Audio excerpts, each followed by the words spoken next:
Laurent Barra qui est là et qui ne demande qu'à s'exprimer, Anaïs Petit. Oui, j'ai remarqué. Va vous parler des addictions. Anaïs Petit, votre spectacle s'appelle Addiction. L'addiction, plus communément appelée la dépendance. Ce mal dont nous sommes tous, ou presque tous, victimes, que l'on soit célèbre ou pas. Et c'est ce que vous démontrez dans votre spectacle, en parlant de façon drôle et parfois même touchante, des addictions qui minent la vie de monsieur et madame tout le monde. Mais aussi de celles qui gangrènent l'univers du show business, que ce soit la chirurgie esthétique ou encore plus grave, la drogue. C'est d'ailleurs ces addictions sournoises qui ont effrayé ma mère quand j'ai commencé à fréquenter le milieu du spectacle. D'ailleurs, si elle nous écoute ce matin, je tenais à la rassurer en lui disant voilà, cher Mamou, ne t'inquiète pas, à part Ben H et sa célèbre réplique matinale. Putain, on est quel jour déjà? C'est vrai, on est quel jour? Je n'ai rencontré que des personnes saines de corps et d'esprit, même si certaines d'entre elles sont victimes de dépendance. Sache qu'elles mettent tout en œuvre pour s'en sortir, comme notre chère Anne Romanoff, que j'ai appris à connaître et dont je salue la force de caractère. Oui, oui.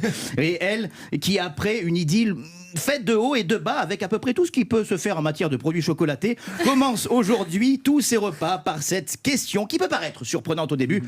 Combien ? Et oui, en bonne Wet-Watcherienne, Anne et Christine pèsent tous leurs aliments. Wet-Watcher ayant établi un barème alimentaire. Blanc d'œuf, 0 point. Brownie chocolaté, 3,5. Saucisse de Francfort, 5. Ou encore l'île flottante, quant à elle, cotée à 2,5 points. Aucune moquerie de ma part, Anne, bien évidemment. En plus, tu dis n'importe quoi dans les points, parce qu'une île flottante, c'est beaucoup plus... Continuez à Je me mettre sais en qu'elle le valeur. sait. Continuez Et le brownie aussi, c'est plus... Continuez à me tendre la main, Anne. Aucune moquerie, vraiment que de l'admiration. Et moi, personnellement, je n'ai pas d'addiction. Comme tout le monde, je m'endors péniblement avec la lumière bleutée de mon ordinateur devant une série dont je n'arriverai jamais à terminer l'épisode 3. Je me réveille la nuit en consultant mon portable, Facebook, Twitter, Instagram et même Tinder. Je consomme des biscuits diététiques et je comprends mieux d'ailleurs pourquoi il existe une marque de produits diététiques qui s'appelle Gerblé. Voilà. Lequel d'entre vous s'est déjà réveillé un matin en disant j'ai envie de gerblé? Personne. Parfois même quand je fais quelques écarts alimentaires et j'entends comme un ange gardien sur mon épaule la voix d'Anne me faire cette reproche. Combien? Je n'ai pas d'addiction, si peut-être une seule. Bosser avec vous. Avec vous tous. Car en un an, vous avez été bien plus que des collègues de boulot.